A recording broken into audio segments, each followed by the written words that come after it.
Hello dear students of class 6, how are you? I hope all of you fine. तो बच्चों आप लोग कैसे हो?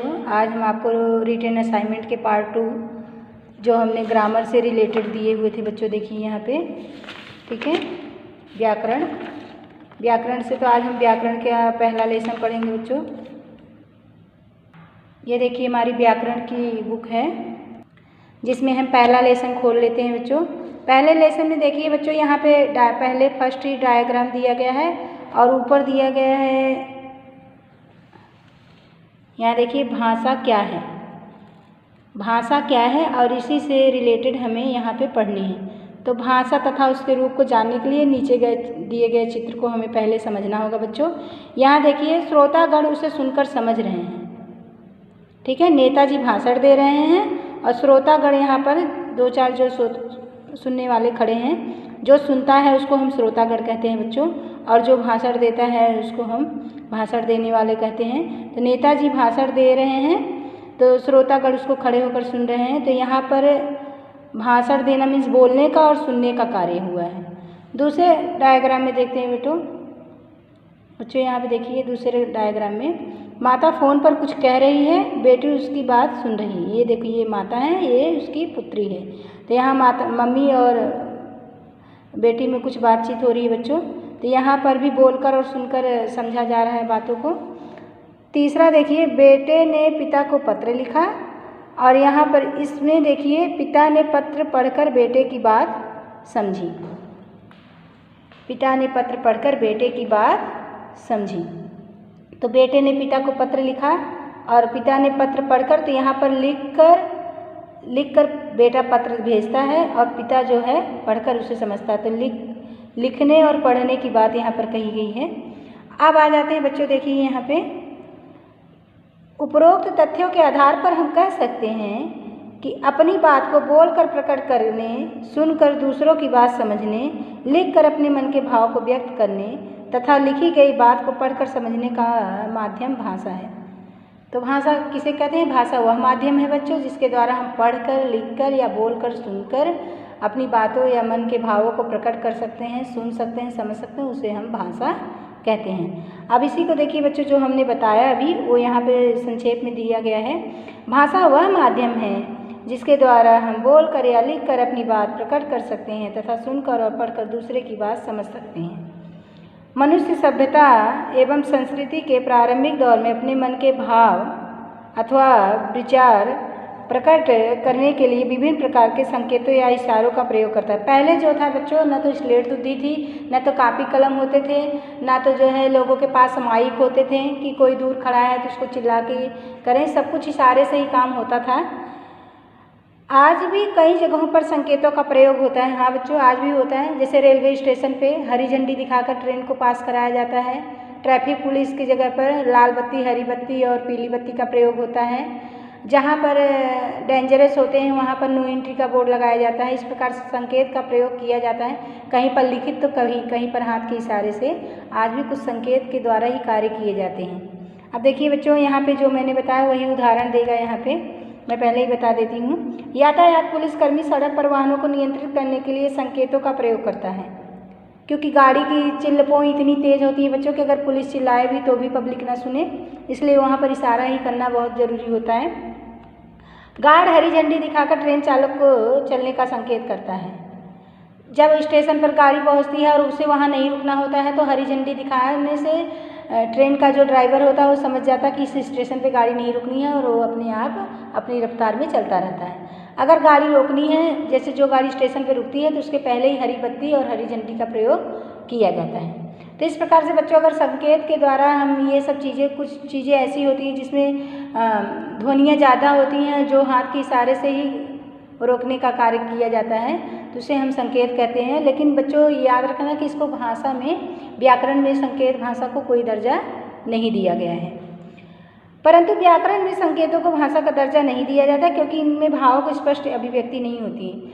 संकेत के द्वारा बच्चों हम कुछ ही बातों को स्पष्ट कर सकते हैं। जैसे हरे कपड़े को हमें बताया गया है कि ये जो है जाने का प्रबोध कराती है, ये हमें बताया गया, हमें स्कूल में पढ़ाया जाता है कि हरी बत्ती लाल बत्ती कैसे कहते हैं। अगर हमें न पता हो, हमें बताया न जाए, हमारे माता पिता पेरेंट्स शिक्षक इत्यादि न बताएंगे हरी झंडी लाल झंडी का प्रयोग किस लिए, तो हम मूर्ख के समान बिना रूल फॉलो किए हम कहीं भी जा आ सकते हैं। इसलिए समझना, ये ट्रैफिक रूल, ये स्टेशन रूल जो होते हैं ये हमें बताए जाते हैं, ताकि जो है हम स्टेशन मास्टर जो है वहाँ पे बताता है कि हरी झंडी दिखाओ गाड़ी पास होना है, ये सब हमें बताए ही गए हैं बच्चों, ये पहले से नहीं होते हैं। तो संकेतों का ये जो संकेत का माध्यम है, इसके द्वारा हम सारे बात को तो नहीं बता सकते ना, इसलिए इसको व्याकरण में दर्जा नहीं दिया गया है।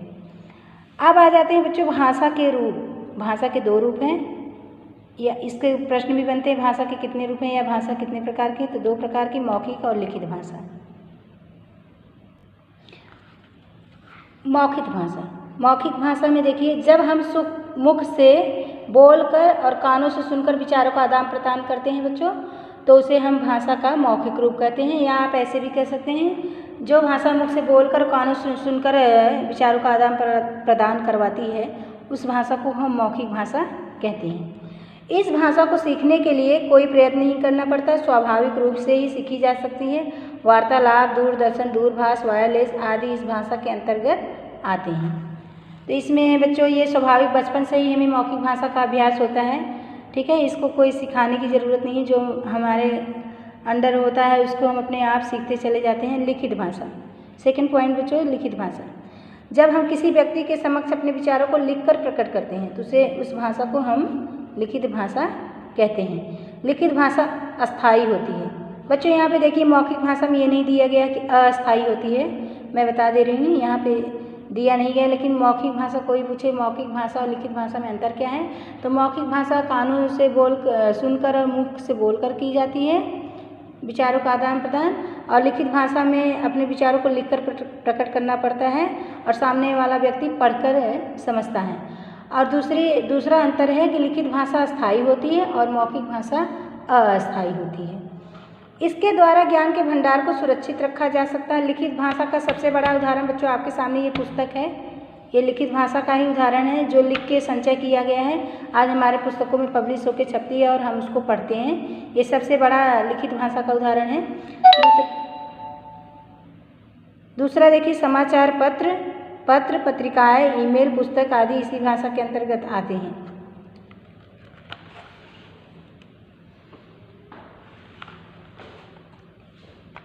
अब हमारी राष्ट्रभाषा क्या है बच्चों, उसके बारे में आ जाते हैं। तो सबसे पहले देखिए यहाँ पे लिखा हुआ है हमारी राष्ट्रभाषा हिंदी है, तो हिंदी के बारे में थोड़ा सा जान लेते हैं बच्चों।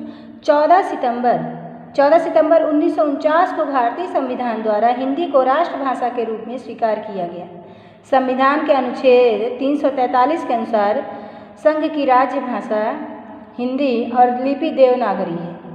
जो राष्ट्रीय संघ है बच्चों उसकी राष्ट्रभाषा हिंदी है और जैसे आपको पता है इसकी लिपि देवनागरी है, यही हमारी राष्ट्रभाषा है।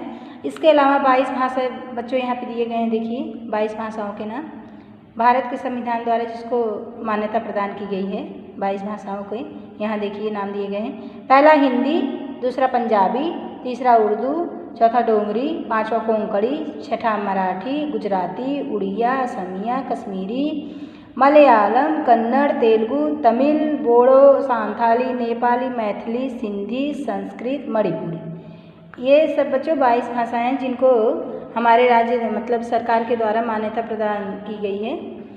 अब सेकंड टॉपिक आ जाते हैं बच्चों लिपि। लिपि के बारे में थोड़ा सा हम पढ़ लेते हैं।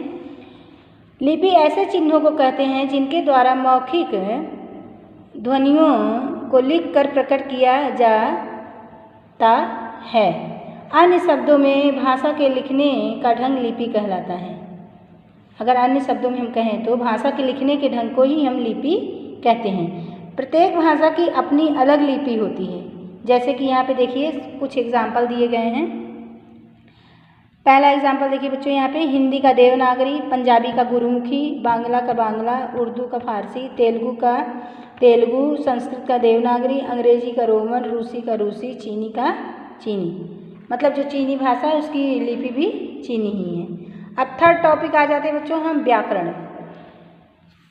ऐसा शास्त्र जिसके नियमों के द्वारा हम भाषा को शुद्ध रूप में बोलने, सीखने तथा पढ़ने का ज्ञान प्राप्त कर लेते हैं उसे हम व्याकरण कहते हैं। ये व्याकरण को शास्त्र के रूप में कहा गया है बच्चों। देखिए, व्याकरण की बुक ही है जिसमें हम भाषा किसे कहते हैं, लिपि किसे कहते हैं, बोली किसे कहते हैं इत्यादि को हम समझ सकते हैं। तो वो किस पुस्तक में पाई जाती है, वह व्याकरण में पाई जाती है। तो व्याकरण को इसीलिए शास्त्र के रूप में रखा गया है व्याकरण। उसके बाद देखिए बच्चों, व्याकरण के निम्नलिखित 4 अंग होते हैं। पहला है वर्ण विचार, शब्द विचार, पद विचार, वाक्य विचार। वर्ण विचार, शब्द विचार, पद विचार, वाक्य विचार। अब वर्ण विचार क्या है, ये आपको बाद में एकदम विस्तार रूप में पढ़ाया जाएगा, अभी आपको सिर्फ संक्षिप्त रूप में पढ़ना है बच्चों। इसके अंतर्गत वर्णों की बनावट, भेद एवं शुद्धता आदि पर विचार किया जाता है। वर्ण विचार के अंतर्गत बच्चों वर्णों की बनावट, भेद एवं शुद्धता पर विचार किया जाता है। सेकंड देखिए शब्द विचार। इस भाग के अंतर्गत शब्द के रूप, भेद, महत्व और उनकी उत्पत्ति एवं बनावट के विचार पर विचार किया जाता है। थर्ड पॉइंट पद विचार। वाक्य में प्रयुक्त शब्द पद कहलाते हैं। पद विचार के अंतर्गत पद तथा उसके भेदों एवं रचना आदि पर विचार किया जाता है। फोर्थ पॉइंट वाक्य विचार। इस भाग के अंतर्गत वाक्यों की बनावट, भेद तथा शुद्धता आदि पर विचार किया जाता है। अब आ जाते हैं बच्चों, देखिए यहाँ पे फोर्थ टॉपिक है बोली। भाषा और बोली में काफ़ी अंतर होता है। बोली देश के किसी सीमित भाग में बोली जाती है। हाँ बच्चों, जैसा कि मैंने बताया भाषा जो होती है वो विस्तृत होती है, राजकीय होती है, लेकिन बोली जो होती है वो क्षेत्रीय होती है। ठीक है, जो केवल बोलने में प्रयोग होती है। अन्य शब्दों में भाषा के क्षेत्रीय रूप को ही बोली कहते हैं। मैंने पहले ही बताया बोली सिर्फ क्षेत्रों में बोली जाती है, भाषा पूरे राज्य में बोली जाती है। जैसे हमारे पंजाब की पंजाबी भाषा है और उसकी यहाँ पे कई अन्य उसकी बोलियाँ हैं। ठीक है, कुछ बोलियों के उदाहरण हैं हरियाणवी, राजस्थानी, भोजपुरी, खड़ी बोली, ब्रज, अवधी। हरियाणवी देखो हरियाणा के कुछ क्षेत्रों में बोली जाती है, राजस्थानी राजस्थान में, भोजपुरी जो है कई जिलों में बोली जाती है बच्चों, कई राज्यों में, पर अलग अलग होती है। खड़ी बोली दिल्ली वगैरह में बोली जाती है, ब्रज मथुरा, वृंदावन इस सब में बोली जाती है। ब्रज भाषा ब्रज में बोली जाती है, अवधी अयोध्या में बोली जाती है। इस प्रकार से बोली जो होती है बच्चों क्षेत्रीय होती है और हर राज्य में कई उपबोलियाँ होती हैं बच्चों। ठीक है, अब हम रिटेन असाइनमेंट पे ध्यान देते हैं बच्चों। व्याकरण मैंने दिया था, पुस्तक ध्यानपूर्वक पढ़ें। आई होप आप लोगों ने पढ़ा होगा और जो नहीं समझ में आया होगा आज समझ में आ जाएगा आप लोगों को। तो देखिए यहाँ बहुविकल्पी प्रश्न दिए थे मैंने, ये सब आपने कर लिए होंगे। मैंने सिर्फ आंसर लिख के दिया था, उत्तर आप लोगों को अब समझ में आ गया होगा। बच्चों देखिए यहाँ पे हम मौखिक प्रश्न की तरफ आ जाते हैं थोड़ा सा। भाषा किसे कहते हैं, मैंने बार बार बताया मन के भाव को प्रकट करने का साधन भाषा कहलाता है। मौखिक भाषा की परिभाषा बताइए। मुख से बोलकर तथा कानों से सुनकर समझी जाने वाली भाषा मौखिक भाषा कहलाती है। लिखित भाषा, यहाँ देखिए भाषा के महत्व पर प्रकाश डालिए। भाषा ही वह माध्यम है जिसके द्वारा मनुष्य अपने मन के भावों और विचारों को प्रकट करता है तथा दूसरों के भाव और विचारों को ग्रहण करता है। चौथा क्वेश्चन बच्चों, भारतीय संविधान द्वारा मान्यता प्राप्त भाषाएं कौन कौन सी है, मैंने भी आपको दिखाया था, फिर से मैं दोहरा देती हूँ। भारत के संविधान द्वारा 22 भाषाओं को मान्यता प्राप्त की गई है। हिंदी, पंजाबी, उर्दू, डोगरी, कोंकणी, मराठी, गुजराती, उड़िया, समिया, कश्मीरी, मलयालम, कन्नड़, तेलुगु, तमिल, बोडो, सांथाली, नेपाली, मैथिली, सिंधी, संस्कृत, मणिपुरी, बांग्ला। ठीक है, संस्कृत, मणिपुरी, बांग्ला। अब आ जाते हैं बच्चों नेक्स्ट देखिए 5th नंबर क्वेश्चन पे। लिपि से क्या तात्पर्य है। भाषा के लिखने का ढंग लिपि कहलाता है। आप इसे ऐसे भी कह सकते हैं, भाषा के लिखने के ढंग को हम लिपि कहते हैं। क्वेश्चन नंबर 6, व्याकरण की परिभाषा बताइए। ऐसा शास्त्र, उत्तर में देखिए, ऐसा शास्त्र जिसके नियमों द्वारा हम भाषा को शुद्ध रूप से बोलने, लिखने, पढ़ने का ज्ञान प्राप्त कर लेते हैं उसे हम व्याकरण कहते हैं। क्वेश्चन नंबर 7, बोली से क्या अभिप्राय है? कुछ उदाहरण दीजिए। भाषा के क्षेत्रीय रूप को ही बोली कहा जाता है बच्चों, जैसे कि हरियाणवी, राजस्थानी, भोजपुरी इत्यादि ये जो हैं बोली के उदाहरण हैं। ये देखिए बच्चों, हिंदी भाषा किन किन प्रांतों की भाषा है? तो आप इसमें यहाँ लिख सकते हैं, हिंदी भाषा जो है वो उत्तर प्रदेश, उत्तराखंड, हिमाचल प्रदेश, चंडीगढ़, इसके अलावा झारखंड, बिहार की प्रांतों की भाषा है। उपभाषा और बोली में क्या अंतर है? बोली को हम लिखकर प्रकट नहीं कर सकते बच्चों, क्वेश्चन कराया गया है, और उपभाषा में हम साहित्य इत्यादि को लिख सकते हैं। आई होप आप लोगों को बच्चों समझ में आया होगा assignment. Thank you and have a nice day.